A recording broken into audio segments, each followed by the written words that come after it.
세상 끝날에 난리와 난리의 소문이 있을 것이다 말씀을 하셨는데, 우리가 뉴스를 보면 이 온 세상에 난리와 난리의 소문이 끊이지 않고 일어난다 하는 것을 알게 됩니다. 이 땅에 불행이 있고 재앙이 있습니다. 어느 날 갑자기 그런 재앙이 우리 일상을 덮칩니다. 얼마 전에 경산 지역의 여러 교회 가운데 코로나가 집단 발병되어서 어려운 시절을 보내야만 했습니다. 어쩌면 경제적으로 큰 타격을 받은 분들도 계실 것이고, 또 건강에 위협을 받은 분도 계실 것입니다. 이처럼 불행은 일어납니다. 오늘 말씀의 주제는 이 불행을 어떻게 바라봐야 하는가? 주님은 이 불행을 어떻게 우리가 보기를 원하는가 하는 것을 말씀드리려고 합니다. 사람들은 누군가의 불행을 가지고 말하기를 좋아합니다. 흔히들 죄가 많아서 혹은 하나님이 치셔서 그렇게 되었다라고 말들을 합니다. 이것은 일종의 정죄와 같습니다. 그런 재앙을 당하지 않은 나는 하나님 잘 믿어서, 죄가 없어서 이렇게 자기를 만드는 것이죠.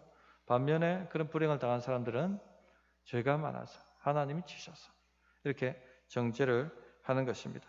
코로나가 막 확산되기 시작했을 때 코로나에 감염되어서 많은 사람들이 입원을 했다가, 그때는 치료제도 별로 없었죠.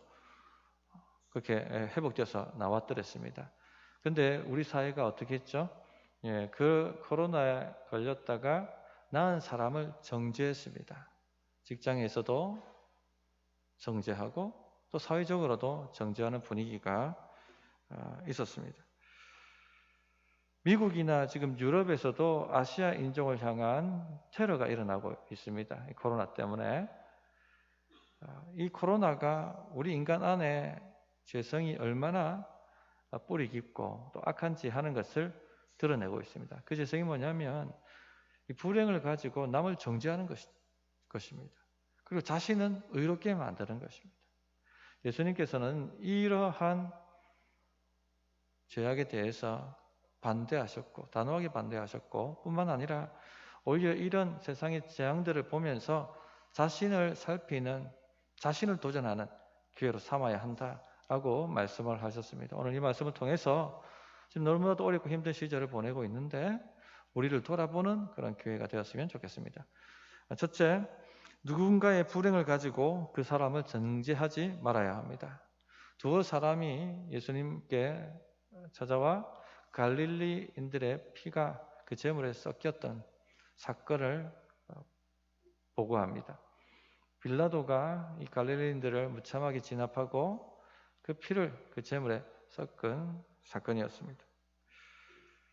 로마 시대를 팍스 로마나라고 얘기합니다. 로마의 평화 시대라고 얘기를 하는데, 로마의 평화는 자신의 체제 혹은 정책에 반항하거나 반대하는 그런 단체나 나라들을 무참히 폭력으로 진압해서 세운 평화입니다.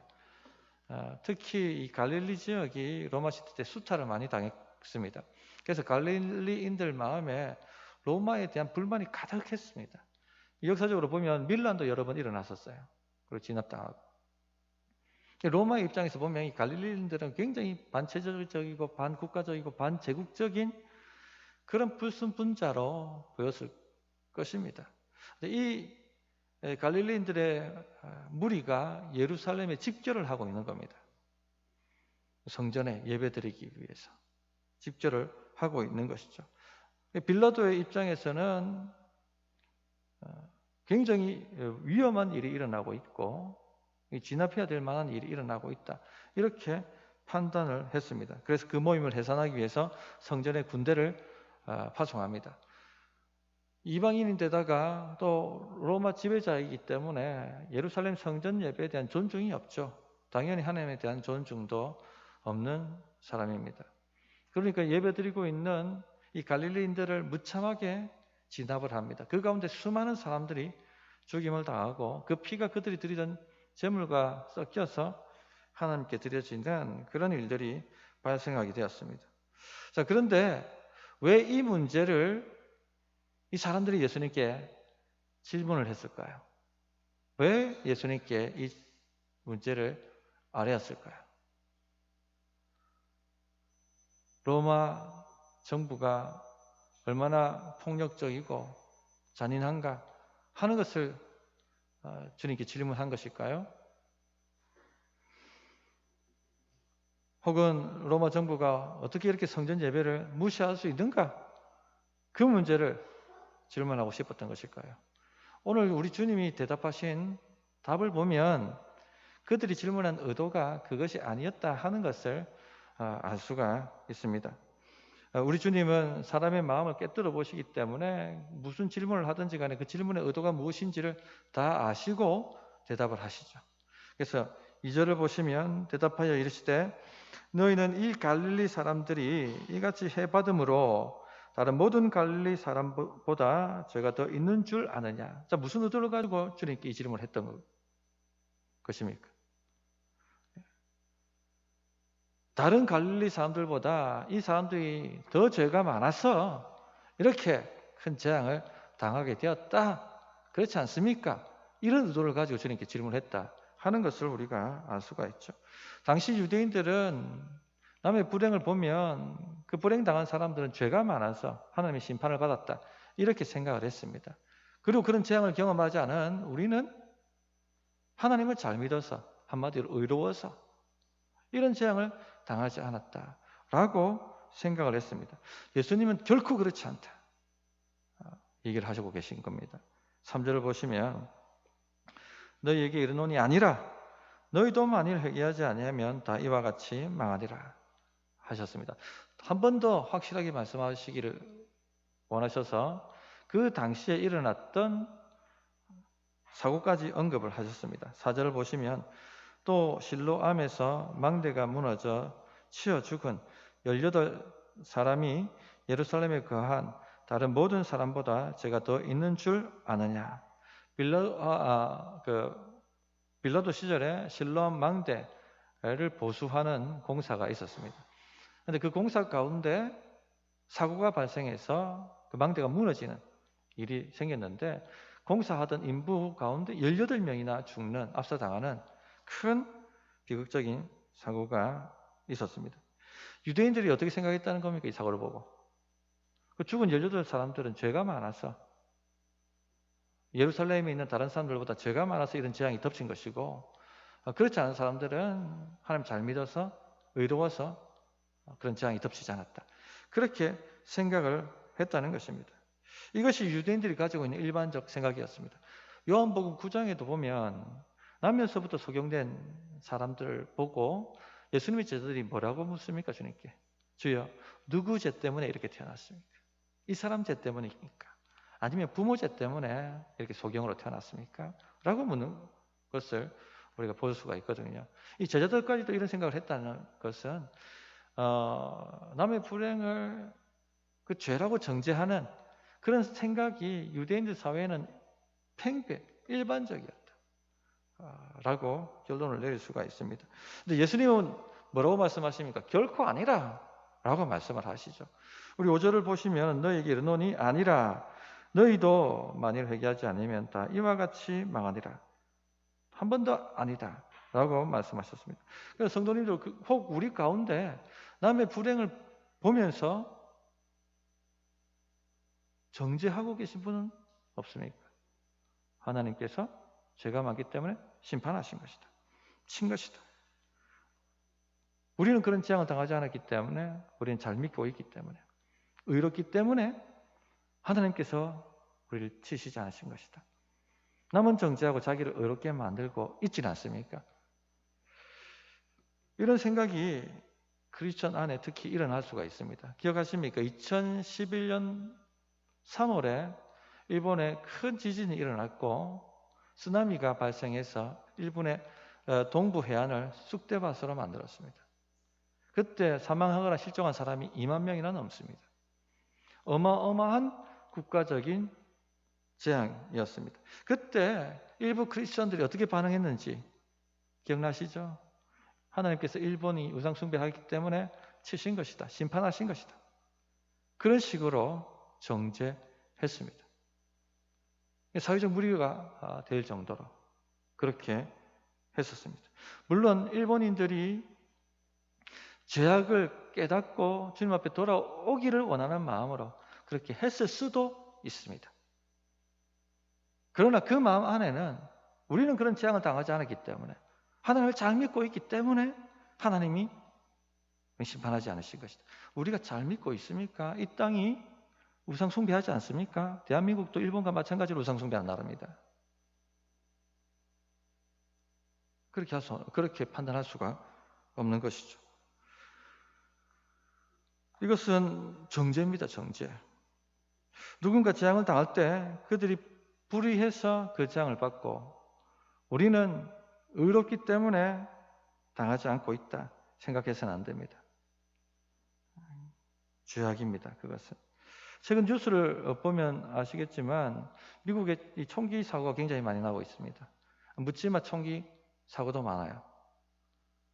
3살 남아가 생일 파티 날 그냥 아무데나 총질하는 그 유탄에 맞아서 그날 사망하는 사건이 발생했습니다. 참 안타까운 일이죠. 이 아이가 죄가 많기 때문에, 혹은 이 부모가 죄가 많기 때문에 이런 심판이 왔습니까? 이런 재앙이 왔습니까? 아니죠. 그렇게 말할 수가 없습니다. 왜 이런 일들이 일어납니까? 세상이 타락했기 때문에, 하나님의 저주 아래 있기 때문에 누구에겐가 하는 재앙이 들이닥치게 되어 있다는 것입니다. 아무리 의롭게 산다 할지라도 이런 재앙을 피하지는 못합니다. 왜냐하면 세상이 다 타락해 있고 세상이 저주 가운데 있기 때문에. 욥도 그런 재앙을 피할 수가 없었죠. 그럼 목사님, 하나님은 죄에 대해서 심판하시지 않습니까? 물론 심판을 하시죠. 이 땅 가운데도 이 현세에서도 하나님은 죄에 따라서 심판을 하십니다. 물론 최종 심판은 종말의 심판 때 완벽하게 이루어질 것입니다. 그러나 어쨌든 간에 하나님은 이 땅에서도 지금 현세에서도 죄에 따라서 심판을 하십니다. 하나님을 제대로 믿고 말씀대로 살려고 그렇게 노력하는 사람들에게는 비례적으로 복을 주십니다. 그죠? 그래서 아브라함이 복을 받았고 또 그 이삭과 야곱이 다 복을 받았고 또 룻도 복을 받고 다니엘도 복을 받고 다니엘의 세 친구도 복을 받고 이렇게 하나님께서 복을 주신다는 것을 성경을 통해서 우리는 알 수가 있습니다. 반면에 하나님을 거역하고 하나님을 대적하고 우상 숭배하는 사람들은 심판받는다는 것을 알 수가 있죠. 엘리의 가문이 하나님의 제사를 망령되게 여겨서 심판을 받았고 사울 가문이 또 하나님의 말씀을 거역하고 자기 왕국 세우려다가 심판당한 것을 우리는 잘 알고 있습니다. 야고보 사도를 죽인 왕이 헤롯 아그리파 1세입니다. 그도 하나님께서 심판하셨죠. 심판한 천사를 보내셨죠. 사도행전에 보면 화려한 왕복을 입고 많은 군중들 앞에서 자기를 뽐내며 연설을 하는데 충이 먹어 죽었다라고 되어 있습니다. 그 역사를 보면 너무나도 비참하게 죽어서 안에서부터 충이 갉아먹어가지고 죽어서 그 악취가 심각했답니다. 그래서 가까이 가지 못할 만큼. 그렇게 하나님이 심판하시기도 하죠. 그러나 이 세상에 예외도 많다는 것입니다. 정말 하나님 잘 믿고 신실하게 사는데 핍박받고 어려움을 당하고 고난 가운데 있을 수가 있는 것이죠. 신실한 세례 요한 같은 경우 그 젊은 나이에 목배임을 당해서 순교를 합니다. 스데반 집사님 같은 경우도 복음 전하고 그 사명 감당하기 위해서 애를 썼다가 돌에 맞아 비참하게 죽임을 당합니다. 야고보 사도도 칼에 죽임을 당했고 초대 이 사도들의 행적을 보면 요한 사도 외에는요 대부분 다 순교를 합니다. 반면에 헤롯 대왕 같은 사람, 예수님 탄생 때 2세 미만의 유아들을 다 학살했던 이런 천인공노할 죄악을 지은 사람 수를 누리고 죽습니다. 예배가 많다는 것이죠. 우리의 소망은 뭡니까? 마지막 심판 때가 되면 완전하게 결산을 하나님께 하신다는 것이죠. 그게 우리의 소망이고 우리의 위로입니다. 어쨌든 간에 이 땅에서는 완벽한 심판이 집행되지도 않고 완벽한 복이 집행되지도 않는다는 것입니다. 그러므로 누군가 재앙을 당할 때 이 사람이 죄가 많아서 하나님의 심판을 당한다라고 말할 수가 없다는 거예요. 무조건적으로. 또 그 재앙을 피한 우리는 하나님 잘 믿기 때문에, 의롭기 때문에 그런 재앙이 우리에게 오지 않았다라고 무조건적으로 그렇게 판단할 수가 없는 것입니다. 그렇게 생각해서도 안 되고, 지금 우리는 경험한 적이 없는 코로나 팬데믹이라는 어마어마한 재앙을 세계적으로 경험하고 있습니다. 그 코로나에 감염된 사람은 죄가 많아서 걸린 것이고, 지금 걸리지 않은 나는 하나님이 사랑하셔서, 보호하셔서, 잘 믿어서 걸리지 않는다. 그렇게 생각한다면 착각이죠. 그런 착각을 가지고 방역규칙을 무시했던 수많은 교회가 된소리를 맞았다 하는 것을 우리는 경험적으로 알고 있습니다. 그러므로 불행을 가지고 남을 정죄한 데 써서는 안 된다는 것입니다. 둘째, 그럼 어떻게 되는가? 누군가의 불행을 볼 때 우리의 삶을 살피는 기회로 사용해야 됩니다. 그렇게 삼아야 됩니다. 예수님께서 자신을 돌아보는 기회로 오히려 삼으라라고 말씀하셨습니다. 자, 3절을 보시면 너희에게 이르노니 아니라 너희도 만일 회개하지 아니하면 다 이와 같이 망하리라 말씀하셨고, 5절을 보시면 똑같아요. 단어 하나 안 틀립니다. 너희에게 이르노니 아니라 너희도 만일 회개하지 아니하면 다 이와 같이 망하리라. 그들이 죄가 많아서 심판받는다고 생각하느냐? 너희도 다를 바가 없다. 회개치 않으면 너희도 그들과 같이 망하게 될 것이다. 똑같은 말 2번 반복하셨습니다. 성경에서 2번 반복은 강조입니다. 강하게 말씀하셨다는 것이죠. 남의 이야기하지 말고 너 삶을 살피라 하고 강하게 말씀하고 계신 것입니다. 예수님께서는요, 이 사건을 가지고 누구의 죄가 더 많으냐, 누구의 죄가 더 없느냐, 누가 더 의로우냐, 누가 더 잘 믿느냐, 이런 쓸데없는 논쟁에 뛰어들지 않으셨어요. 또 로마 정부가 얼마나 잔인한가, 얼마나 성전 예배를 무시하는가, 그런 논쟁에도 뛰어들지 않으셨습니다. 만일 그렇게 했다면 이 청중들에게 어떤 영적 진리도 적용되지 않았을 것이고, 청중들이 영적으로 다른 삶을 살 수 있는 기회도 상실해버리고 말았을 것입니다. 결국 이 재앙을 통해서 아무것도 배우는 것이 없이 재앙 전이나 재앙 후나 살았던 그 삶 그대로 살게 되었을 것입니다. 성도님들, 우리도 그렇습니다. 재앙이 일어나면 거기에 온 마음을 다 쏟습니다. 도대체 왜, 무슨 문제 때문에 이런 일이 일어났느냐? 누구 죄 때문인가? 따지기도 합니다. 안 됐다, 정말 안타깝다, 동정하기도 합니다. 그러나 다 남의 일이에요. 거기서 멈추면. 그런 재앙을 경험하기 전이나 경험한 후나 전혀 우리 삶에 교훈을 받지 못하고, 교훈을 받지 못하니까 변화도 없고 성장도 없고 다른 삶을 살 수 있는 기회를 놓쳐버리는 것입니다. 코로나가 왔습니다. 우리 삶을 돌아보지 않는다면 코로나 전이나 이후나 살던 그대로 살 것입니다. 다른 삶을 살 수 있는 기회를 놓쳐버리고 말 것입니다.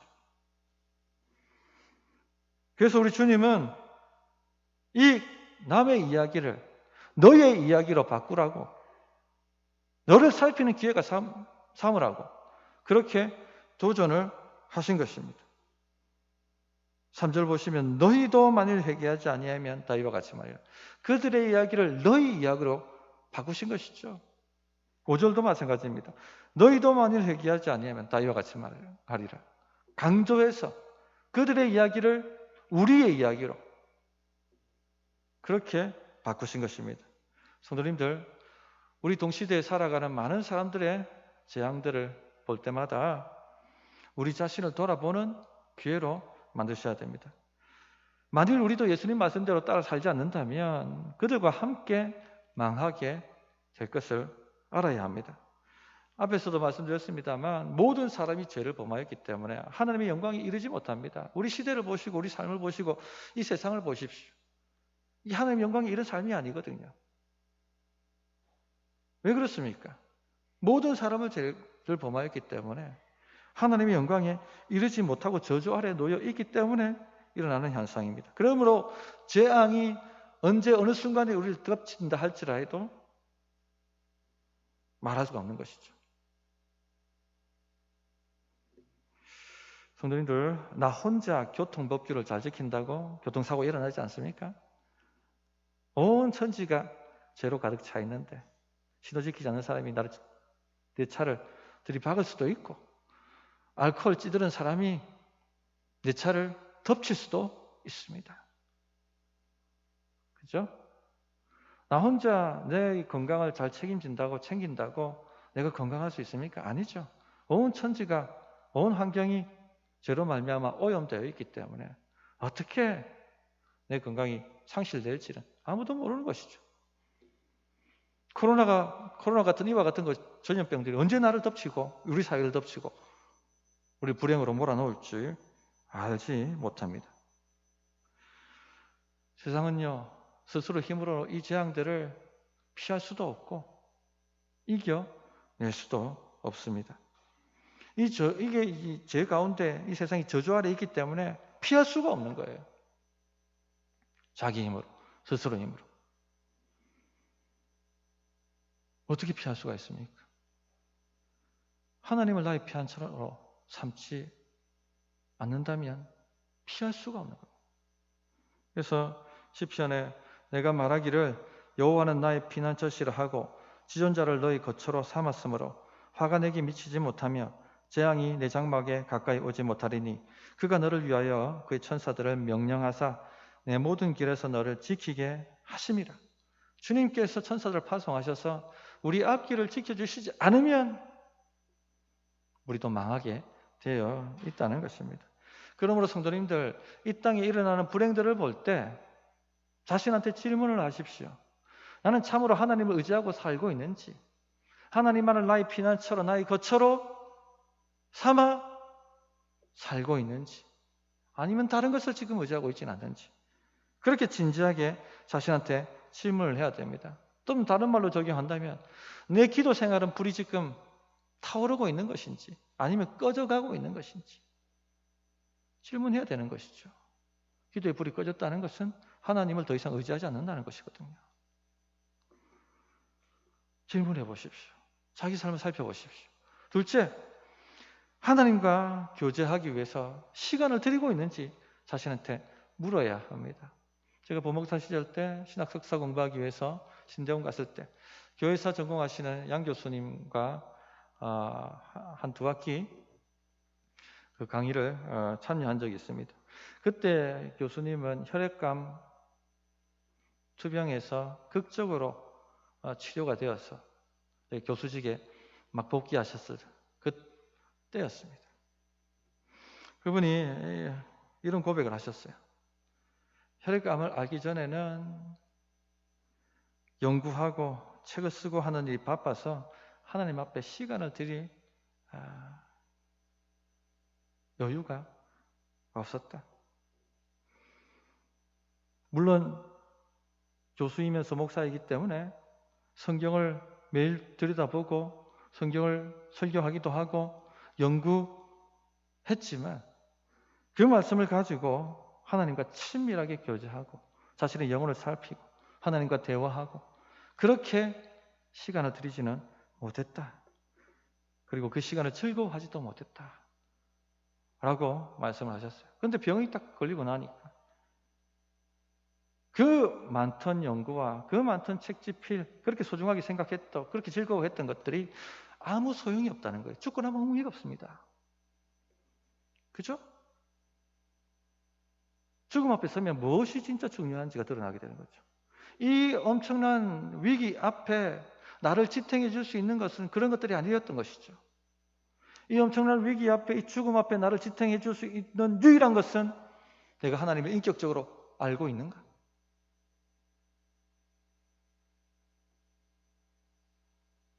아무 손에 잡힐 것도 없고 의지할 것도 없는 그 황망하고 위험한 순간에 하나님을 아는 것이 자기를 버티게 만들고 하루하루를 이기면서 믿음으로 살 수 있게 만들더라는 것입니다. 그래서 치유되고 난 이후에 좀 연구 적게 하고 좀 책을 적게 쓴다 할지라도 하나님과 친밀한 이 교제의 시간을 제일 우선순위로 두고 살고 있다. 그렇게 간증을 하셨습니다. 성도님들, 하나님을 아는 것이 우리 위기에 우리를 견디게 만드는 힘입니다. 하나님을 아는 것이 저 지옥 심판 앞에 섰을 때 우리에게 영생을 주는 유일한 힘입니다. 나는 정말 지금 무엇을 우선순위로 달려가고 있는지, 이 엄청난 코로나 팬데믹 가운데 자신을 좀 돌아보고 정말 다른 삶, 살 수 있는 그 기회를 놓치지 않기를 바랍니다. 셋째, 아직도 예수님 믿는 것에 머뭇거리고 있지는 않는지 자신한테 질문해 보아야 됩니다. 인간의 타락 때문에 이 땅이 저주 아래 있고 하나님의 영광에 이르지 못하기 때문에 이런 재앙들이 끊임없이 덮쳐온다는 것은 무엇을 가리키고 있습니까? 마지막 궁극적 재앙, 지옥 심판이 다가오고 있다는 것을 가리키고 있는 것이죠.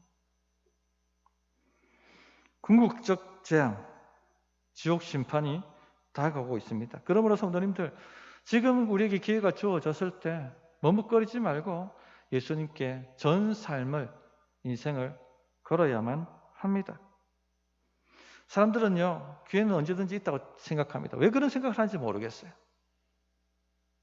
기회는 우리가 만드는 것이 아닌데 언제 우리의 생명이 끝날지 모릅니다. 언제 주님이 우리를 부르실지 모릅니다. 당시 이 예수님의 말씀을 들었던 그 수많은 바리새인과 유대인들, 자신 앞에는 기회가 많다고 생각했겠죠.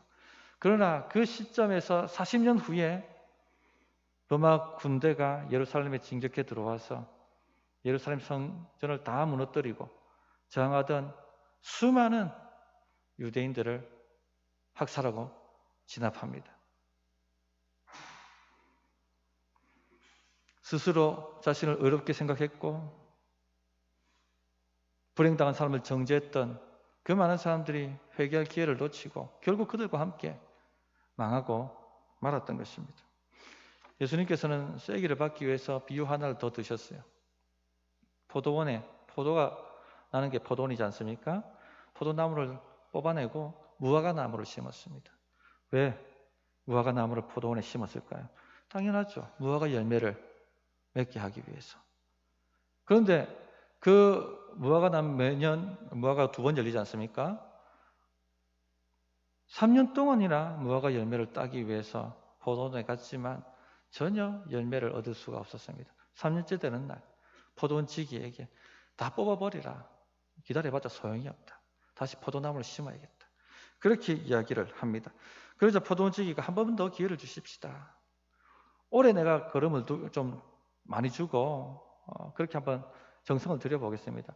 만일 올해도 열매가 없다면 그때 한번 더 기회를 준 다음에 뽑아버리시죠 라고 제안을 한다 하는 비유를 드셨습니다. 하나님께서 유대인들을 특별히 사랑하셨죠. 하나님의 포도원에 심으셨습니다. 하나님께서 우리도 사랑하세요. 특별히 우리를 사랑하셔서 이 지향 많은 세상에서 뽑으셔서 하나님의 나라에, 하나님 정원에 우리를 심으셨습니다. 왜 그렇게 하셨을까요? 열매를 보기를 원하시는 것이죠. 하나님을 의지하고 거룩한 삶을 살아가는 모습을 이 세상 가운데 보여주기를 원하시는 것입니다. 그런 열매를 얻기를 원하시죠. 그런데 이 유대인들은요, 열매를 맺지 않았습니다. 여전히 하나님을 거역했고 예수 그리스도를 십자가에 못 박아 죽게 만들었습니다. 지금 당장 심판해도 아무 말 못합니다. 그런데 40년이라는 시간 동안 기회를 주셨어요. 그러나 그들은 결코 회개치 않았고 그 마지막 기회도 다 날려버리고 말았습니다. 혹 성도님들, 나는 이게 더 기회가 많다고 생각하고 아직도 머뭇거리고 계신 분은 없습니까? 세상과 예수님 사이에서 아직도 갈팡질팡하며 좀 더 지켜보겠습니다. 더 많은 증거가 필요합니다. 좀 더 고민해 보겠습니다. 이렇게 말하고 계신 분은 없습니까? 예수님께 삶을 거십시오. 이게 유일한 구원의 길입니다. 기회가 있다고 생각하지 마십시오. 언제 우리 삶이 끝날지 모릅니다. 지금 기회가 있을 때 그 기회를 잡으셔야만 합니다. 말씀을 정리하겠습니다. 사람의 불행을 볼 때 우리는 무엇을 배워야 하는가 하는 것을 다루었습니다. 첫째, 남의 불행을 보고 결코 자신을 의롭게 만들고 남은 정죄하는 그런 우를 범하지 않기를 바랍니다. 이 땅이 죄로 물들어져 있기 때문에 하나님의 저주 아래 있고 하나님의 영광에 이르지 못하기 때문에 재앙은 언제든지 일어나고 갑자기 우리를 덮칠 수가 있습니다. 그러므로 이런 일들이 일어날 때 우리 자신을 돌아보는 기회로 만들어야 됩니다. 다른 삶을 살 수 있는 기회로 만들어야 되는 것이죠. 첫째, 물어보십시오. 자기에게. 나는 누구를 진짜 의지하고 살고 있는가? 하나님만 의지할 때, 하나님을 나의 피난처로 삼을 때만 소망이 있습니다. 둘째, 나는 하나님과 친밀한 교제 시간을 누리고 있는가? 드리고 있는가? 아니면 다른 일에 바빠서 이 모든 것을 참 생각지도 않는, 우선순위에 들지도 않는 그런 일로 여기고 살아가고 있지 않는가? 물어보십시오. 또 마지막, 주님과 세상 사이에서 여전히 머뭇거리고 있지 않는가? 그렇게 질문하셔서 완전히 다른 삶 살아갈 수 있는 그런 인생들 다 되시기를 부탁드립니다. 어떻게 응답해야 될지 1분간 기도하겠습니다.